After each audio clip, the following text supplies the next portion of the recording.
Welcome back to Skillsoft presents ET Studios HRConnect in association with ETHR World. I'm your host Hemanshi Tewari. Now in this very special panel discussion, we're going to discuss how are we empowering our workforce to thrive in this AI-driven world. Now joining me in this panel is Saswati Sinha, who is the head HR at Evalueserve India, Rajesh head HR at GlobalLogic India. We also have Kashish Kapoor, who is the head HR at NEC Corporation, and of course Divyesh Sindhwaad, who is a VP at Skillsoft India. Thank you so much, ladies and gentlemen, for joining us today. Thank you for having us here. Thank you. Thanks for the Pleasure to be here. All right. So, in this AI-driven world, in this digital era that we are talking about, what are we really focusing on? Just to start with, I mean, are we focusing on to do more in less time through focused reskilling and upskilling efforts, or there's something another or something else to this thought, as we are seeing a lot of discussions are really going on around the digital or internet world, right? So starting with you, Saswati. Okay, well, I think many of us have not figured out what we really want to do because technology is evolving so fast. Do we want to focus on innovation? Do we want to focus on being more agile using technology, or do we want to create a differentiator? So I think each organization or each group or each generation for that matter is trying to find their own niche. So it will take a little time. I don't think everybody has the answers. All right, and we'll definitely move on to all these points, but before that I would like to ask you, Divyesh, quantity over quality through a skills first approach, what do you think? I think it's more about quality over quantity. Yeah, that's what I would say. But yes, because if you look at it, what are we all trying to do here? Okay, organizations are looking at growth. Okay, and that's where technology comes in, AI comes in. At the end of the day, everybody is looking at growth. Even from an employee front, if you look at it, they are looking for opportunities to grow their career, opportunities to grow their skill, all of that. And within that context, if you see the pursuit right now for everybody is to find that balance. And finding that balance will be in terms of trying to create that impact. And which means going back to where we started, quality over quantity. So it's about not doing too much, but it's about doing the right things and knowing what not to do. All right, thank you so much for that answer, and moving on to you, Saswati. If I talk about your industry, both technical and analytical skills are very critical, and so for all of you, right?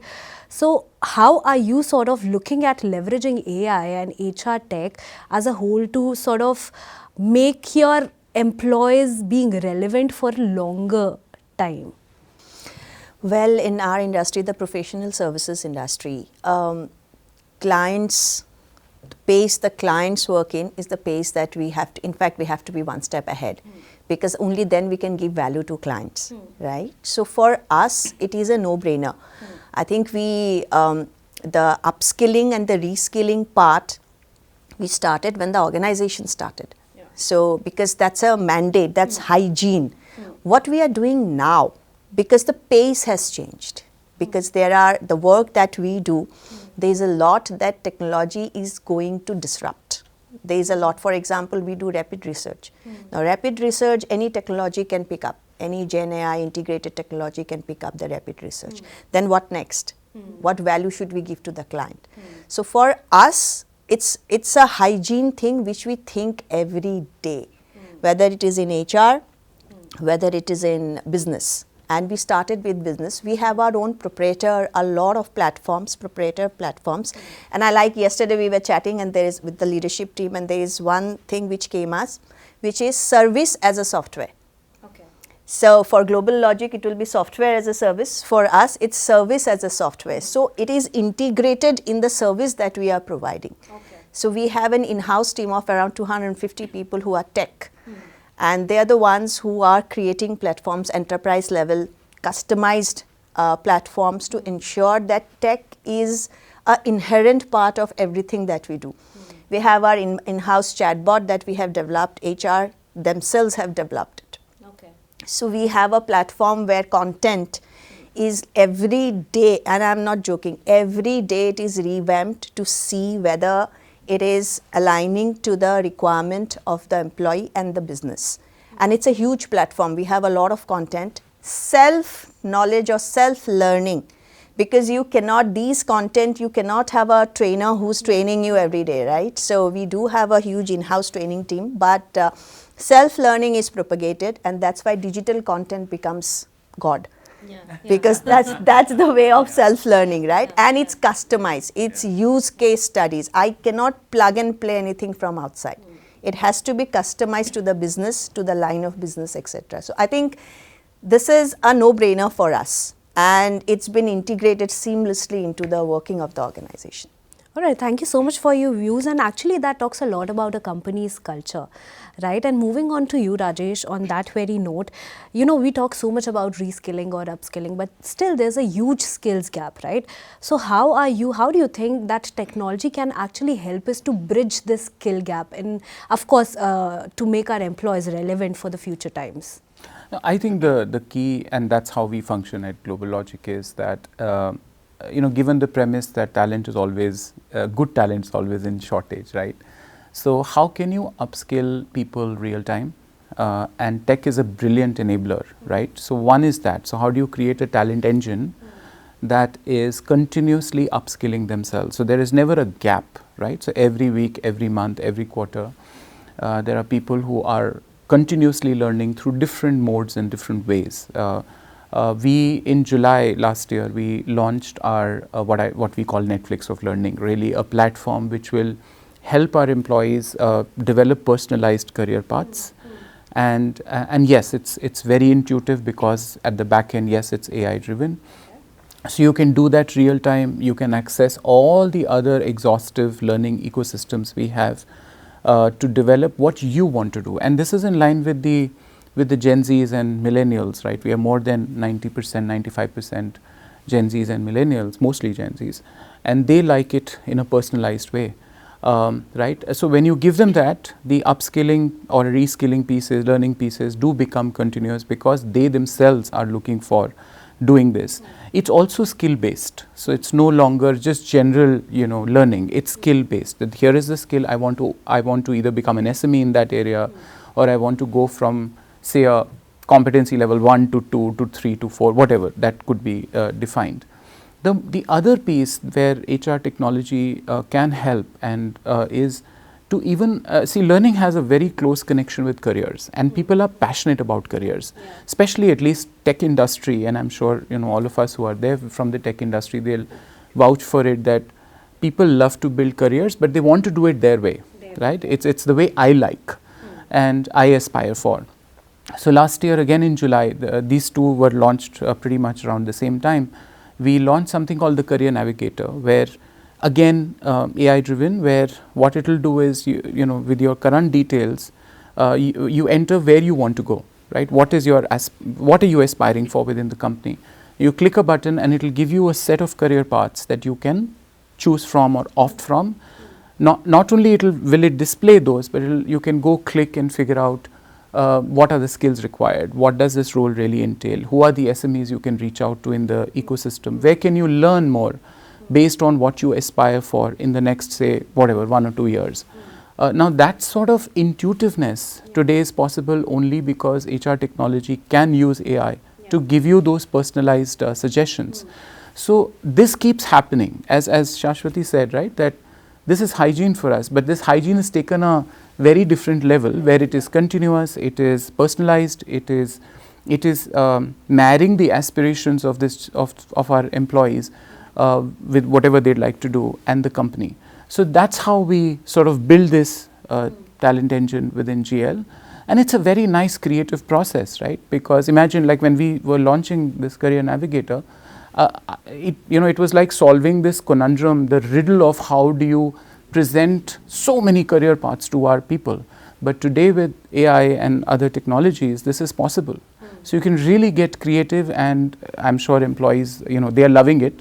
In fact, we also won internally, globally, we won our innovation award for something like this, because we just got very creative with HR tech.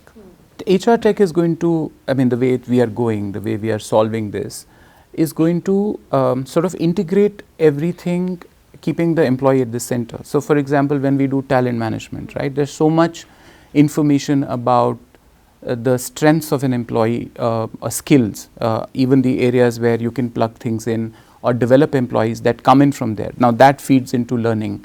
The programs the employees are doing themselves through the ecosystem, that gives you feedback. Your managers and your peers and everybody who's working with you gives you feedback. Now all of that can be integrated, and that's what technology is doing today, right? So you have these multiple sources giving you that information on where you can learn more, where you can cross-skill more on a continuous basis, and then we are providing through HR Tech all those avenues where you can do that. So it's going to be a very creative, nice world, right, where I feel there's so much of opportunity if you do it well. No, thank you for your answers, and really insightful. And as you said, that HR would remain the foundation because it's human resource, right? And humans will be the foundation of HR. We cannot do away with that. And with that, as you were also talking about the evolving roles, the roles will evolve, right? There would be new roles coming up in the market, right? With AI coming in, cyber security, we all need to know much about cyber security. The role of cyber security will evolve. How, right? So Kashish, to you, how can we sort of use AI or HR tech, or can we use these technologies to sort of predict the emerging roles? Oh, absolutely. So, you know, this HR tech, this whole ecosystem that has got created now, which is going to be leading and pivoting the talent space, it is going to be the game changer for any organization, because like Saswati said, you know, how much, so the tech is there, the platform is there, now how much are we being able to enable that to cross-train, create that experience, exposure, education across different roles, so that they merge in, and you know, that is where the disruption of roles and how they're going to play out in the future is going to evolve. If you look at some of the data from the Gallup 2024 results, you know, they've talked about 25% of the roles becoming redundant, of the jobs becoming redundant. The World Economic Forum today says that 85% of the roles in the future, in the coming future, are going to be absolutely obsolete. And so when that is going to happen, look at the magnitude of change that we're looking at across roles. It's going to be a very different space, and that is where today AI, the whole background to the way we are looking at generative AI, the other technologies that are coming together and creating that synergy for people to understand, familiarize themselves with this space, adopt it. The tech inclusion today in anybody's role and the adoption of that will play out into how we are going to be driving value. Yeah, with job losses, roles. I think there also will be a job creation, right? And we need to prepare ourselves. And to her point, you know, all these, and she spoke about World Economic Forum, you go through the report, it actually mentions that the number of jobs that will get created through this evolution that Kashish spoke about are going to be at least 2.5 times more than the quote-unquote loss. So it's not really a loss, it's an evolution into the next phase of things, where this job creation is happening, which is very good, which is like provided you're willing to adapt, providing you're willing to learn and get to the next level yourself. Then moving on to you, Divyesh, they all were talking about the aspirations, the employee aspirations, right? But there is also a business aspiration. So how do we sort of keep a balance between a business aspiration and employee aspiration, or how can we sort of leverage these upskilling or reskilling programs while also keeping the business outcomes in mind? Yeah, so that's an interesting question, and I think if you look at it, the answer is somewhere in terms of trying to find that balance given the opportunities that are being offered today from a learning point of view, to grow to the next role or aspirational role from an employee perspective, and looking at where the organization is going, how and what future skills would be important given the direction of the organization, and how do you bring it front and center so that you can give those opportunities to the employees to basically understand where they fit within the scheme of things today and in the future, and therefore what needs to happen. Going back to the point that was being discussed in the previous answer, I think you know, I wanted to call out something that I heard very recently, is that AI is not going to replace jobs. It's basically about people who don't adopt AI are going to basically fall behind. Okay, so if you are adopting AI and all of that, that's where it is. And if you look at from an organizational perspective, it's always going to be purpose driven. The context is going to be important when it comes to balancing the employee aspiration and the organizational future readiness aspiration. See, because both have to go hand in hand. Yeah. Okay, that's where it is. It's not an easy thing, but I'm sure we are going to get there. All right, thank you so much for those answers, ladies and gentlemen. Now we are moving to next part of this panel discussions, which is on continuous learning and also certifications or real life experience or real world experiences, right? So talking about certifications, Saswati, certifications and continuous learning both are very relevant and very important, right, in today's time and era. So you are coming from Evalueserve, right? So what do you think, like how do we sort of maintain a balance? How much of the certifications in upskilling and reskilling are required to meet the employee aspirations, but also the client expectations or the market demands that are also evolving at the same speed? Okay. So again, because I'm in a professional services setup and I cut across industries, right? Industry agnostic. Yeah. So we work for BFSI, more FS, financial services. We work for corporates. We work for IT. We work, it's across, right? And all are like big clients across the world. Now, this answer lies in client demand. Now, some clients would want, for example, a financial services client would want that you are certified actuarial. Actuarial is a role, it's a very niche role. So, you have to be certified or you have to be CFA or you have to be X. If that is the case, certifications then becomes business critical. Now, is it true for all? No. For rapid research, I don't need a certification. For a researcher, I don't actually need certifications. I need a basic educational qualification. Certifications play a big role if it is business driven. And secondly, employees want to be certified as a Gen AI enabler. I'm just making it out of my head. Now, that's an aspirational thing. We have content. And we do give out internal certificates as and when required. Certifications also become important when I have to win an award, right? So then how many of your people, our employees are certified as XYZ? So it is like Divyesh was saying, it is purpose driven, business driven, and employee is at the center in terms of how employees aligning with that purpose and business. And it is just personal aspiration. We have humongous amount of content and internal certifications available. Yeah. Okay. Can I add to that? Basically, what we are observing from the other side of the table, I'll just bring that context because this was an interesting thing, Saswati, as you said. I think a lot of organizations today are actually going beyond certifications and all of that, looking at not just from a theoretical perspective, but even from a practical element point of view, and which is where they've been challenging, us as Skillsoft and all of that, and we have been actually, responding to that challenge by building those capabilities and all of that. And if you see today, while there is certification as a benchmark which might be required from a business reason perspective, a lot of my customers come back to me and saying that, okay, while the person is certified, when they actually get to working, there are gaps which are there, and that's where you want, huge gaps. Exactly. Huge, because certification is generalized. Generalized. The ability to implement and execute what you learn is the most important skill, I would say, today. And therefore, the learning has to be either you simulate it or you actually preferred that you actually do it in that environment, on the job. And therefore, 85% is practical on the job, and maybe 10% or 15% could be, yes, I get the concept, I know what this is all about. And that could be for domain, it could be for technology and domain, it could be whatever. But if you're not able to implement, then that certification has no meaning. That's where the continuous learning. That's where the continuous learning come up, and those elements of technology come in, because technology today allows that. So we, for example, 3 years back, we didn't provide any practice labs or anything like that. Today we have about 3,500 plus practice labs which we offer across a range of technologies which are there.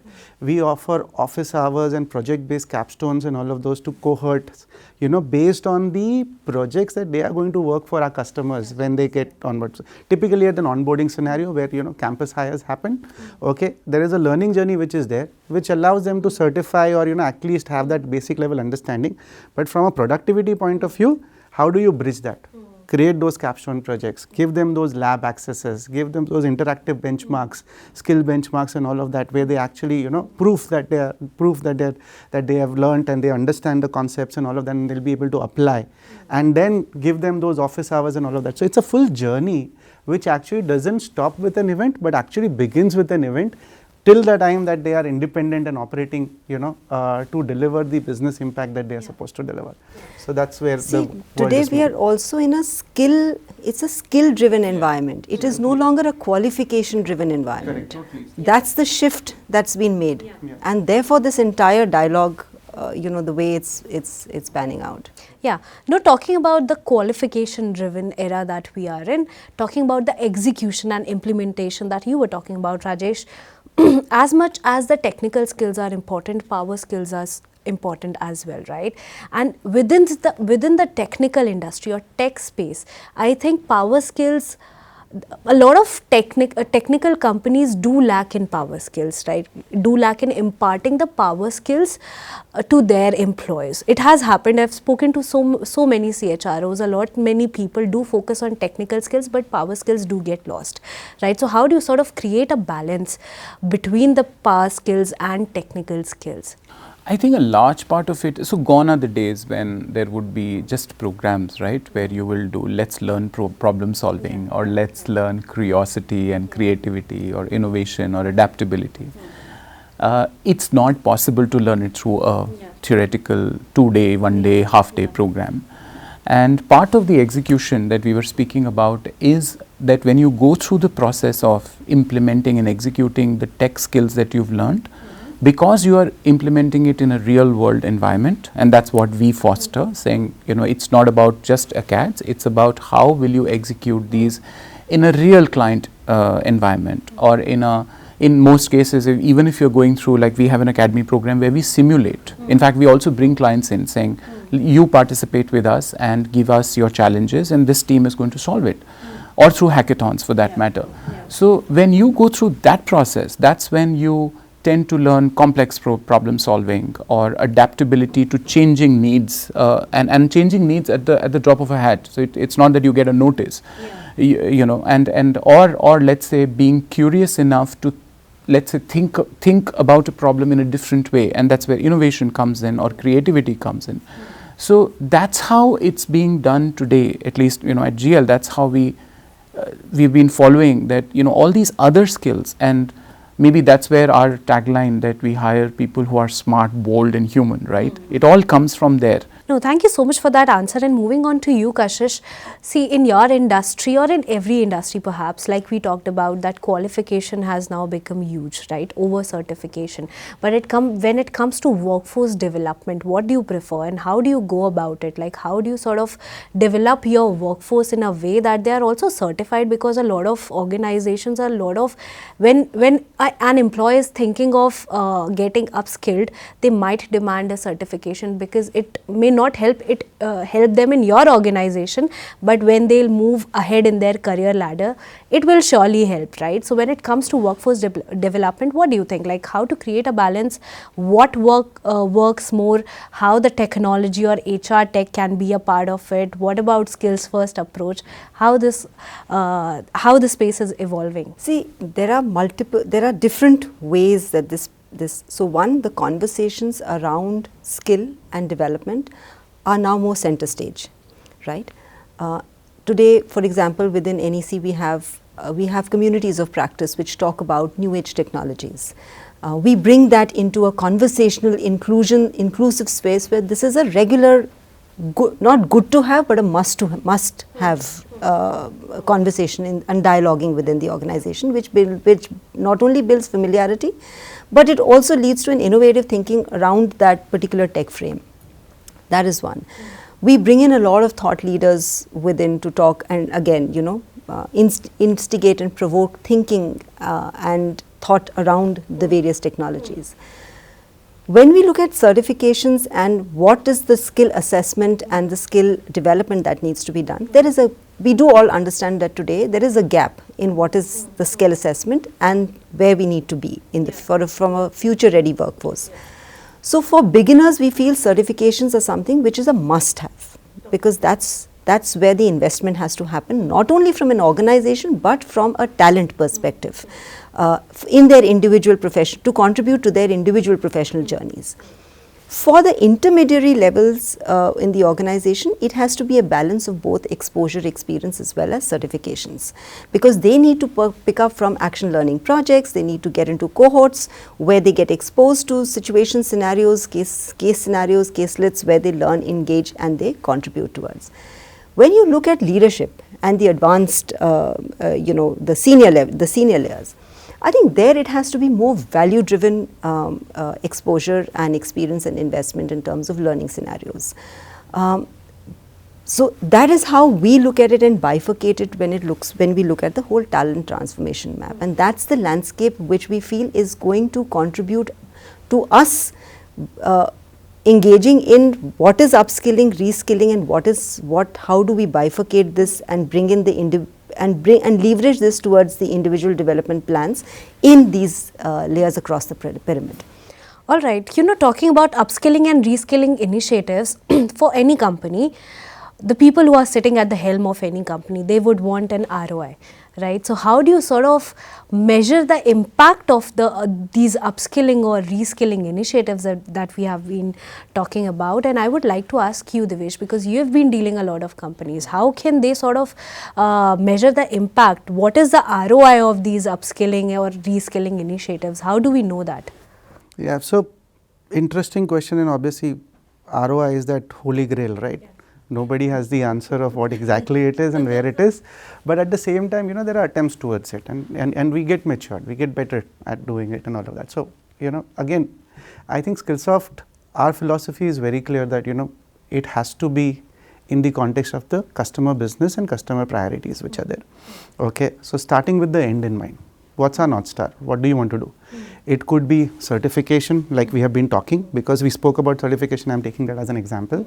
Okay, I want to certify XYZ number of people into XYZ technologies and, get it done.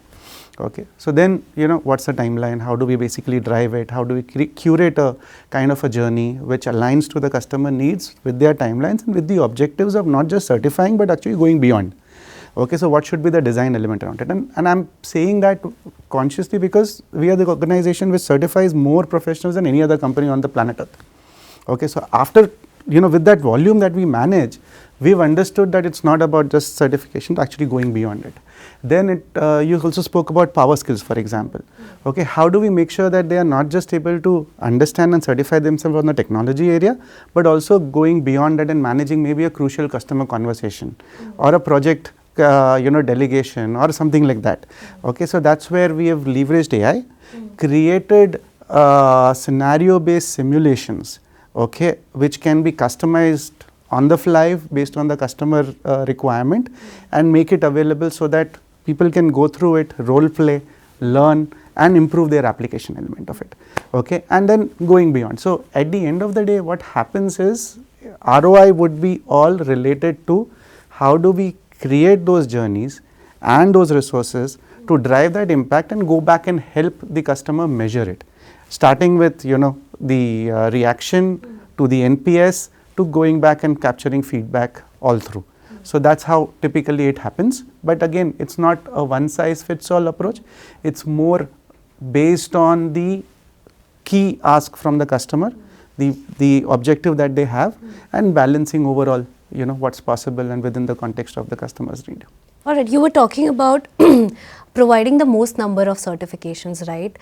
So one question I would like to ask to you, Divyesh, when it comes to hands-on learning that these people were talking about, when it comes to labs or simulations, right? How are you sort of keeping this aligned with the industry recognized certifications? Yeah, so like I mentioned, we have over 100 plus industry certification, whether it is, let's say, a Microsoft or AWS or project management or anything like that. We offer those certifications which are obviously available through all these tie-ups and partnerships that we have. We are the ATP for these providers. Beyond that, we also create certification journeys based on customer asks, which might be there outside the domain of technology. It could be anything which is related to their process, for example. It could be a first-time manager journey, for example, certified first-time manager or something like that. So there are a lot of ways in which we do that. But overall, if you look at it, like I said earlier, it's about creating that entire journey with the end result in mind, and making sure that there are elements. And what we have learned, and I'll just take a step back over here in terms of talking about the transformation that Skillsoft has had. Now, traditionally over the last 2 decades plus, we are known as a content company. Okay, so we have evolved ourselves to become a workforce transformation organization. So whether it is about the content, which is of course still a predominant and primary source of our revenue, okay, certifications, labs, AI simulations, coaching, ICF certified coaching and all of that, books, resources, there are so much interactive courses, skills benchmarks, there's an ILT programs and all of that which we have started doing. So what we are trying to do is basically shift away from that one point solution perspective to a kind of overall, becoming that anchor partner to drive innovation, consistency and business impact for our customers.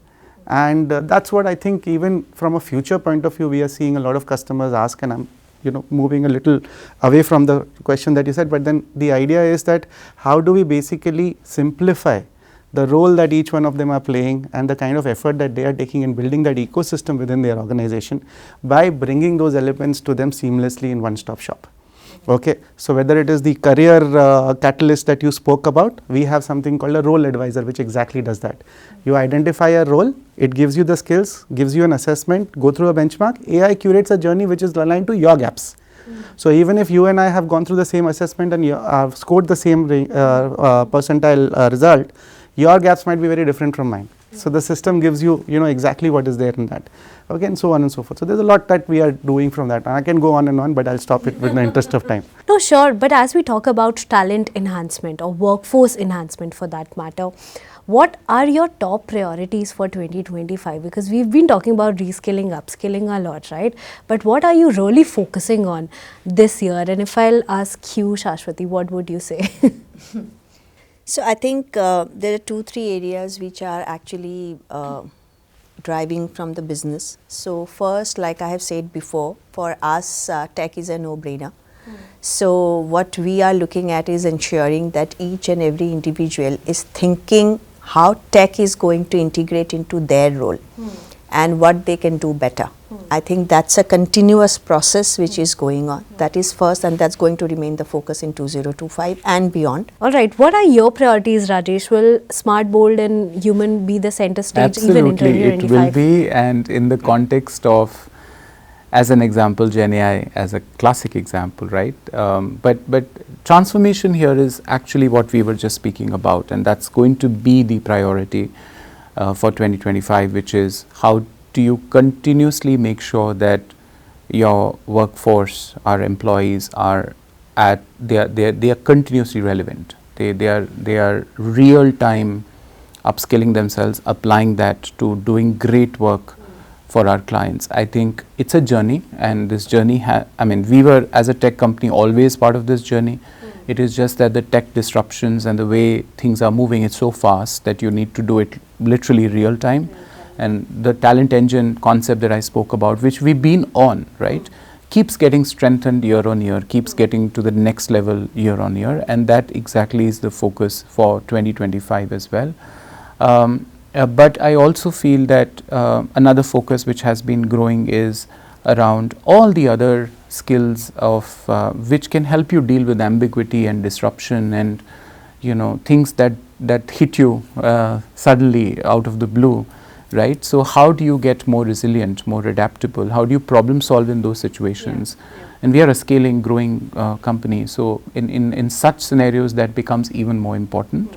And then the third, I absolutely resonate with Saswati, that the corporate functions, right? How can you continuously keep applying these the AI pieces or the tech overall to enabling our corporate functions?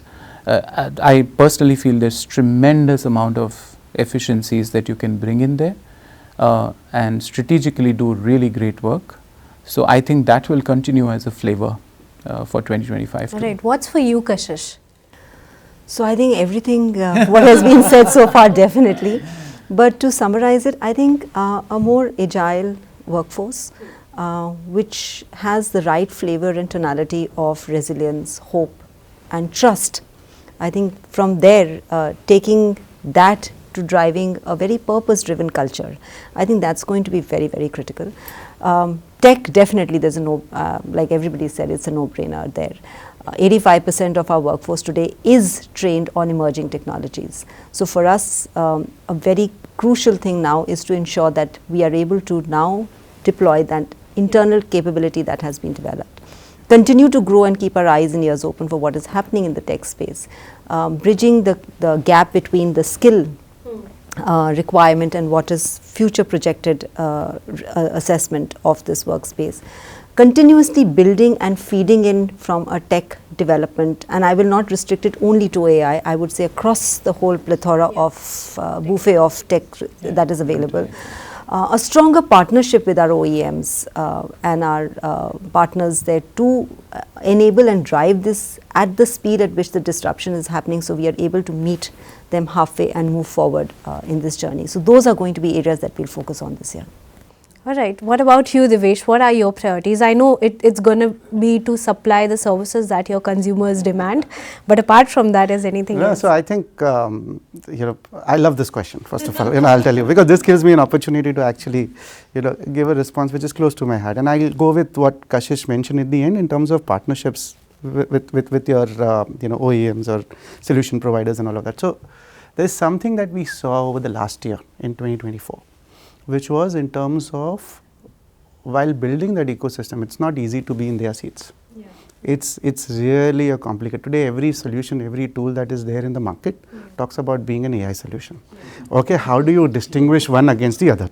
Yeah. Okay, this is the typical problem, and I'm sure, and there are so many things which are there. Some of our customers basically have the challenge of working with, say, for example, 23, 27 partners. Now, how do you make sense of it and how do you create an ecosystem which is synergistic and gives you the right outcome and the learner the experience that you want with these many number of solutions and all of that. And that's where, going back to what I said, 2024, we saw a trend, in terms of vendor consolidation. And I think for me and my team, the biggest focus area for 2025 is support our customers in terms of driving that vendor consolidation story. In terms of bringing a seamless workforce transformation initiative with the right tools and resources to, to basically create that experience for the learner and drive those business outcomes for the organization, and going back to where we started, keeping that balance and making sure that it's more about quality and not quantity. Yeah. Thank you so much for answering it. It was a wonderful panel, and it's obvious that future of workforce is being built on a foundation of adaptability, skills-first approach, and continuous learning mindset that we were talking about. Thank you so much for being a part of this panel, and to our viewers, stay tuned for many more such videos only at Skillsoft presents ET Studios HRConnect in association with ET HR World.